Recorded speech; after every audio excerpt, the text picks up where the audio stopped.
ఈ ప్రజలకు కోట్లాది మంది దాహార్తిని తీర్చే ఈ యొక్క చెరువులను శ్రీమంతులుగా గొప్ప వ్యక్తులుగా ఉన్న వాళ్ళు వాటి పక్కనే ఫామ్ హౌజుల పేరు నిర్మించుకొని వాళ్ళ డ్రైనేజ్ కాలువలు తీసుకెళ్ళి గండిపేటలో కలిపినారు.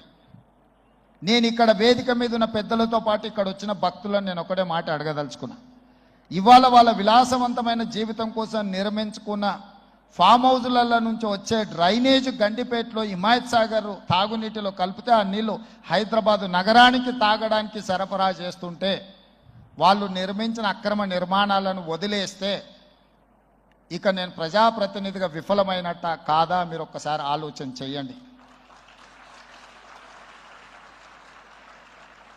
అందుకే ఒత్తిడి వచ్చినా మిత్రులకు ఫామ్ హౌజులు ఉన్నా ఏవి వదలకుండా హైడ్రా అనే ఒక సంస్థను ఏర్పాటు చేసి తెలియకుంటేనే ప్రజాప్రతినిధులం కొన్ని మన దినచర్యల్లో భాగంగా కొన్ని తప్పిదాలు చేస్తుంటాం. తప్పులు తెలవకుంటేనే కొన్ని తప్పులు జరిగిపోతుంటాయి. మరి ఆ ఖాతాను సవరించుకోవడానికి ఆ బ్యాలెన్స్ షీట్ను సవరించుకోవడానికి తెలిసి కొన్ని మంచి పనులు చేయాలని నేను ప్రగాఢంగా విశ్వసిస్తున్నా, నమ్ముతున్నా. ఆ తెలిసి చెయ్యాలనుకుంటున్న మంచి పనులో భాగము ఈ చెరువులను చెరబట్టిన వాళ్ళ నుంచి విముక్తి కలిగించాలన్న ఏకైక లక్ష్యంతోనే ఈరోజు చెరువులను ఆక్రమించుకున్న వాళ్ళను ఎవరిని వదలకుండా ఉక్కు పాదంతో అణిచివేయాలన్న ఆలోచన, అందులో నిర్మాణాలను ఏ ఒత్తిడి వచ్చినా వెనక్కి తక్కకుండా తొలగించాలన్న ఆలోచనతోనే ఈరోజు ఈ చెరువులలో ఉన్న అక్రమ కట్టడాలను కూలగొడుతున్నాము.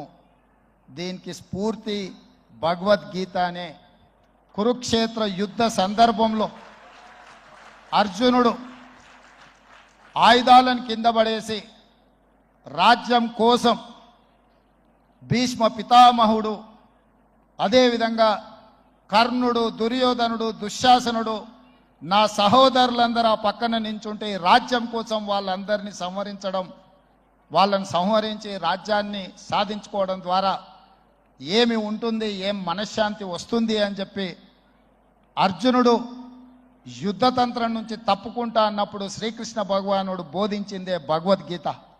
చంపేదెవరు, చంపించేదెవరు, లోక కళ్యాణం కోసం నీ బాధ్యతను నెరవేర్చాల్సిందే. ధర్మం బ్రతకాలి, అధర్మం ఓడాలి అంటే నువ్వు యుద్ధం చెయ్యాల్సిందే అనే యుద్ధ నీతిని ఆ రోజు అర్జునుడికి బోధించింది శ్రీకృష్ణ భగవానుడు.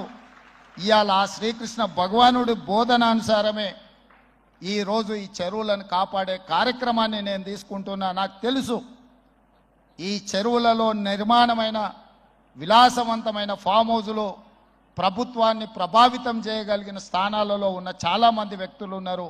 ప్రత్యక్షంగా ప్రభుత్వంలో భాగస్వాములు అయి ఉండొచ్చు, లేకపోతే సమాజం మీద బాగా ప్రభావితం చేయగలిగిన వ్యక్తులు ఉండొచ్చు. కానీ వాటన్నిటినీ నేను పట్టించుకోదలుచుకోలే. ఇది భవిష్యత్ తరాలకు, ఇది రాజకీయాలకు సంబంధం లేదు. నేను స్పష్టంగా చెప్పదలుచుకున్నా. రాజకీయాల కోసమో లేకపోతే రాజకీయ నాయకులను కొంతమందిని దృష్టిలో పెట్టుకొని చేపడుతున్న కార్యక్రమం కాదు ఇది. భవిష్యత్ తరాలకు, మన పిల్లలకు, వాళ్ళ పిల్లలకు వారసత్వంగా మనం అందించే సంపద ఈ సరస్సులు, ఈ నదులు, లేకపోతే ఈ రోజున్న ఈ చెరువులు. ఈ ప్రకృతి సంపదను మనం విధ్వంసం చేస్తే ప్రకృతి మన మీద కక్ష కడుతుంది. ప్రకృతి మన మీద ప్రకోపిస్తే మనం చెన్నైలో చూసినాం, అదేవిధంగా ఉత్తరాఖండ్లో చూసినాం, నిన్నగాక మొన్న వాయనాడు మనం కేరళలో చూసినాం. ఈరోజు ఇలాంటివన్నిటిని దృష్టిలో పెట్టుకున్నప్పుడు ఈ హైదరాబాదు నగరాన్ని రక్షించుకోవాల్సిన బాధ్యత మన అందరి మీద ఉన్నది. ఇది ఒక సుందరమైన నగరం. ఈ నగరానికి ఈ చెరువులే ఒక అందం. ఈ చెరువులను కాపాడే బాధ్యత ఈ ప్రభుత్వం తీసుకుంటుంది. ఎవరు ఏమనుకున్నా, ఎవరు ఏ ఒత్తిడి తెచ్చినా వాటన్నిటిని పక్కన పెట్టి చెరువులను ఆక్రమించుకున్న వాళ్ళ భరతం పడుతుంది ఈ ప్రభుత్వం అని చెప్పి నేను ఈ సందర్భంగా తెలియదలుచుకున్నా.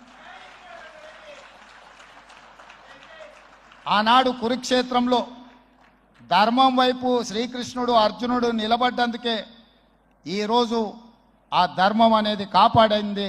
వాళ్ళు ధర్మాన్ని కాపాడితే ధర్మం మనల్ని కాపాడింది. ఈరోజు మనం చేస్తున్న పని కూడా అలాంటిదే. మీ అందరి సహకారం ఉండాలి. అదేవిధంగా నిర్వాహకులకు ఈరోజు విద్యకు సంబంధించి